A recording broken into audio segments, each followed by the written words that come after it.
If you want to find the secrets of the universe, think in terms of energy, frequency, and vibration. I don't care that they stole my idea. I care that they don't have any of their own. Of all things, I liked books best. The day science begins to study non-physical phenomena, it will make more progress in 1 decade than in all the previous centuries of its existence. The scientists of today think deeply instead of clearly. One must be sane to think clearly, but one can think deeply and be quite insane. Be alone, that is the secret of invention. Be alone, that is when ideas are born. The present is theirs. The future, for which I really worked, is mine. My brain is only a receiver. In the universe there is a core from which we obtain knowledge, strength, and inspiration. I have not penetrated into the secrets of this core, but I know that it exists.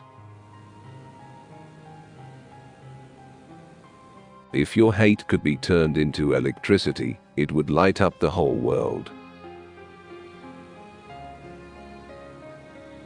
I do not think you can name many great inventions that have been made by married men. Everyone should consider his body as a priceless gift from one whom he loves above all.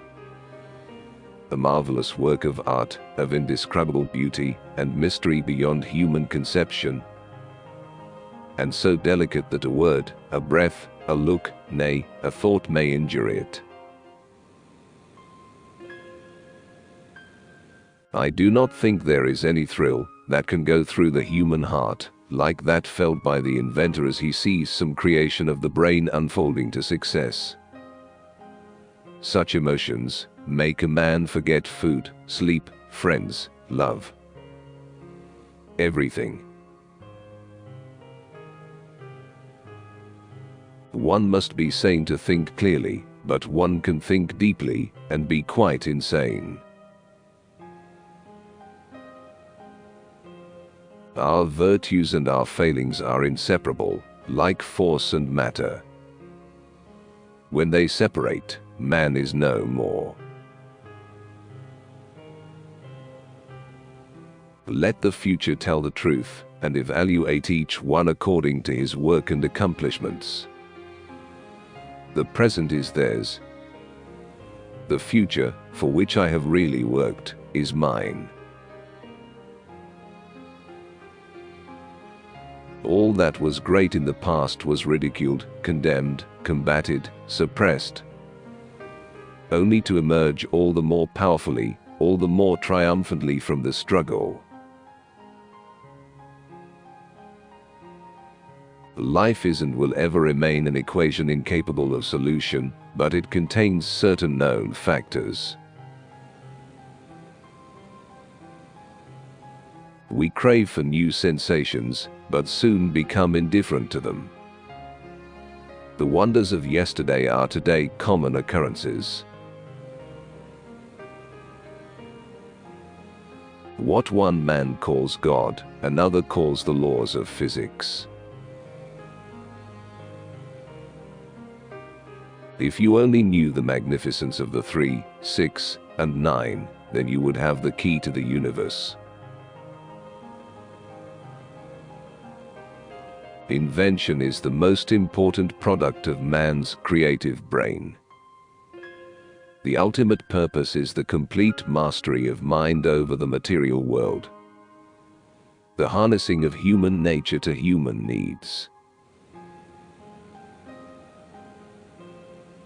Today's scientists have substituted mathematics for experiments, and they wander off through equation after equation, and eventually build a structure which has no relation to reality.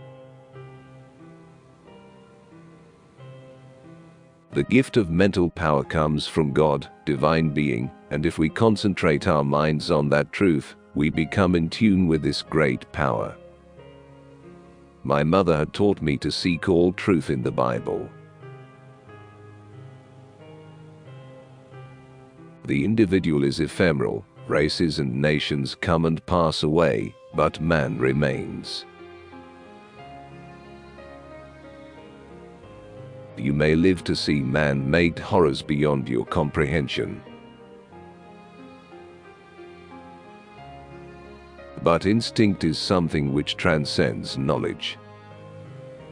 We have, undoubtedly, certain finer fibers that enable us to perceive truths, when logical deduction, or any other willful effort of the brain, is futile.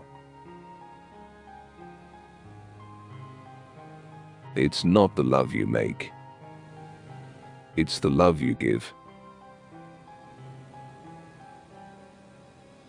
Most persons are so absorbed in the contemplation of the outside world that they are wholly oblivious to what is passing on within themselves. Every living being is an engine geared to the wheelwork of the universe. Though seemingly affected only by its immediate surrounding, the sphere of external influence extends to infinite distance.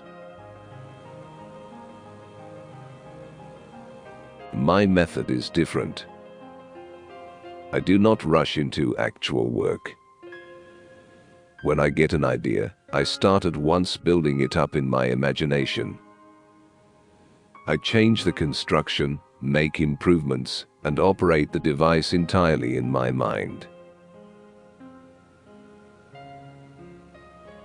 Progress along such lines will be impossible while nations persist in the savage practice of killing each other off.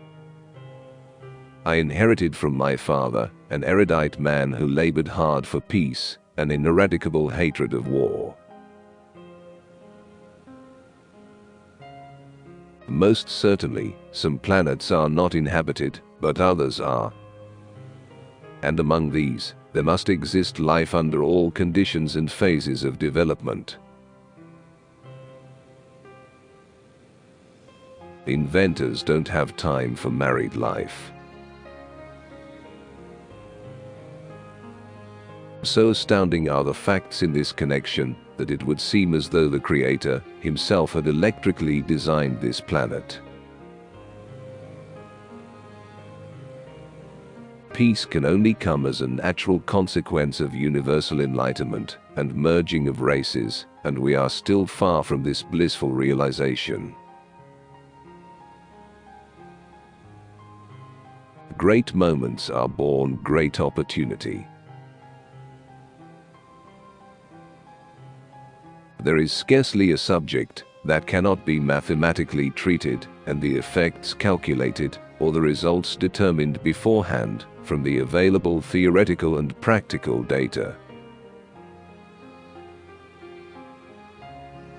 As I review the events of my past life, I realize how subtle are the influences that shape our destinies. The progressive development of man is vitally dependent on invention. It is the most important product of his creative brain. We are all one.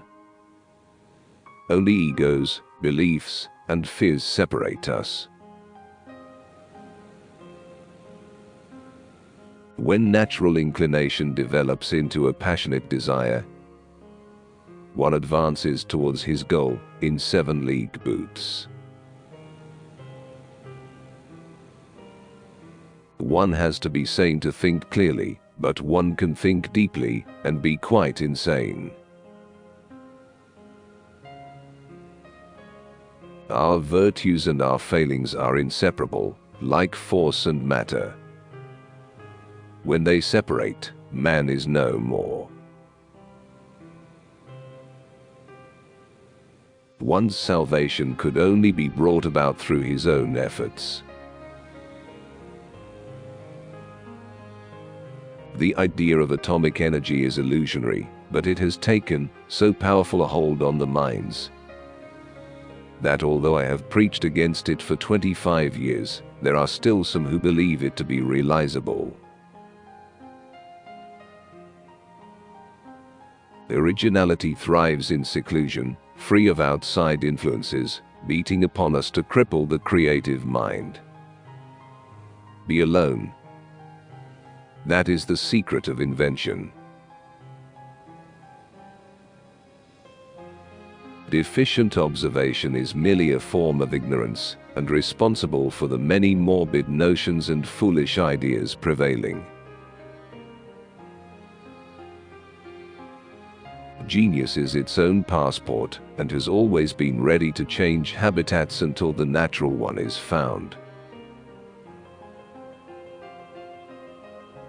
One may feel a sudden wave of sadness, and rake his brain for an explanation, when he might have noticed that it was caused by a cloud cutting off the rays of the sun.